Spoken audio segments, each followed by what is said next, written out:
Hey guys, this is Super Review Share for another episode of Rock Talk. This is the show where I break down albums that have anniversaries, or the album is just that good. You should definitely check out this band, this artist, whatever. As the title of this video suggests, here we are today, sitting here on August 8th, 2023, and we're talking about Billy Joel's album, An Innocent Man. Now, you're probably saying to yourself, well, listen, this album, I've heard it before. It's not really a rock album. Bear with me. I know there's going to be haters out there saying, why are you covering him? Shut up. He's a great artist. I've seen him live 4 times now. He's incredible. Deal with it. This is Billy Joel's An Innocent Man album from 1983. Hard to believe. It's been a long time since it's been 40 years since this album came out. With the songs as Easy Money and Innocent Man, The Longest Time, This Night, Tell Her About It, Uptown Girl, Careless Talk, Christy Lee, Leave a Tender Moment Alone, and Keeping the Faith.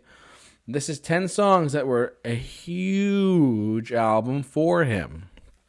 It is one of those albums where he went from the Nylon Curtain album in 1982 to making this album in 1983. And this was the next album he made. He made it so quick.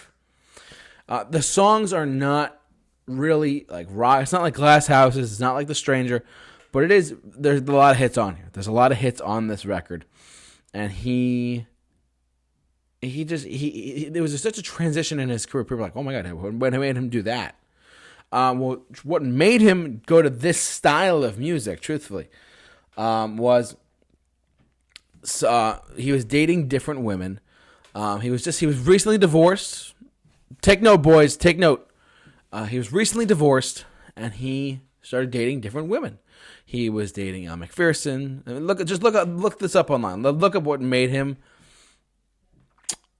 make this album, and you'll see why he started dating Christy Brinkley, who was a smoke show back in the day. She was like, he started dating supermodels basically because he was single and he had superstar status because he was a rock star. He was Billy Joel, piano man himself, And so but eventually he started dating Christy Brinkley, and then he got married to Christy Brinkley. And the song Christy Lee, right? It's right there. Take note of that. He wrote a song about her. But the songs, musically speaking, started to come to him in the form of how he sounded before how music was before the Beatles showed up, before the Rolling Stones showed up, before that British Invasion showed up. He started writing songs in the vein of like the Drifters and Frankie Valli and the Four Seasons. Uptown Girl, if you listen to it, it's a homage to Frankie Valli and the Four Seasons. Frankie Valli himself is like, oh, thanks, Billy, you boosted my career, or whatever, right? And you listen to Uptown Girl, it sounds a lot like the Four Seasons. If you listen to Christy Lee, it sounds like Little Richard. If you listen to The Longest Time, hello, it sounds like a doo-wop. It is a doo-wop song. It's a doo-wop pop song that turned out to be a huge hit in like the 80s. Who would have thought, An Innocent Man, which I just heard live on his February 14th. I saw him back in February. I saw him live at Madison Square Garden on Valentine's Day. And we got to see Billy Joel, and he played An Innocent Man live, the song, and I was like, I was so lucky to hear that live. So lucky to hear that live. Great song. The title track of The Innocent Man is very much in the style of The Drifters or Benny King's Stand By Me. I know this doesn't really sound like rock, like traditional like guitar music, but it's still an important album in his career. It was a big pioneering album for him. Tell Her About It, by the way, is like based on like the Supremes. It's really cool. If you haven't really heard this record, just give it a listen. You got to listen to it. You don't have to listen from start to finish, but you can just put it on and be like, wow, wow, he really did a transitional album. Talking about styles and whatnot, from the Nylon Curtain, topical, a little weighty with Vietnam and whatnot, to Tell Her About It. You know what I mean? So it's a very interesting transition how he did this. But it came out great. It was a huge success. Tell Her About It hit number 1 on the Hot 100. Tell Her About It was a number 1 hit in the mid 80s. So it's funny. I was just on a side note. I was doing I was thinking back to when I still am a huge fan of him. I'm a huge fan of him, truthfully. But I was listening to him talk about, or I'm doing a little research, no matter what. Always do your homework, kids. And basically he said that he had a number 1 hit in 1980 with It's Still Rock and Roll to Me. First number 1 hit for him. and the Billboard Hot 100. Mid 80s hits, and his 84, 85-ish was Tell Her, no, 84. 84 was Tell Her About It, and that was his second number one hit album. And this is a true story. Look it up if you don't believe me. The last number one of the 1980s was We Didn't Start the Fire. It was number one into 1990. That is a song We Didn't Start the Fire was the last number one of the 1980s. And I did my research. I looked it up. So it's crazy. But yeah, just a little side note there. So he had success all throughout the 80s with hits and stuff like that.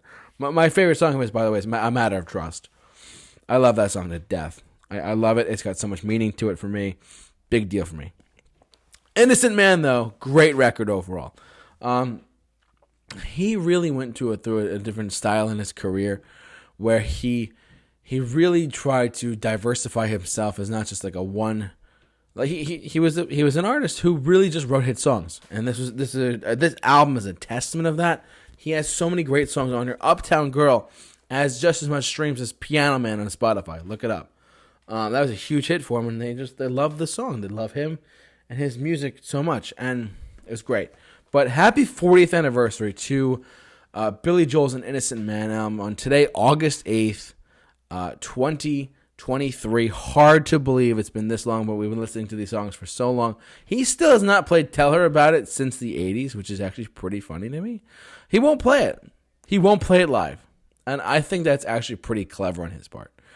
I think it was a number one hit, but he did it. He does it at Soundcheck. He'll tell stories and be like, "I played this at Soundcheck," and it's like, I never could have believed that It just sounds weird today. It just sounds a little weird today. And he's like, "All right, I'm not gonna do it."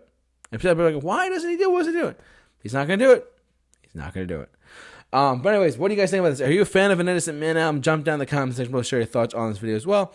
Like, comment, subscribe, hit the bell for notifications, and much more. Don't forget to follow us on our social media accounts where we do Instagram, Facebook, Twitter, simply at The Super Review Show. Tons of posting on there left and right. Check us all out.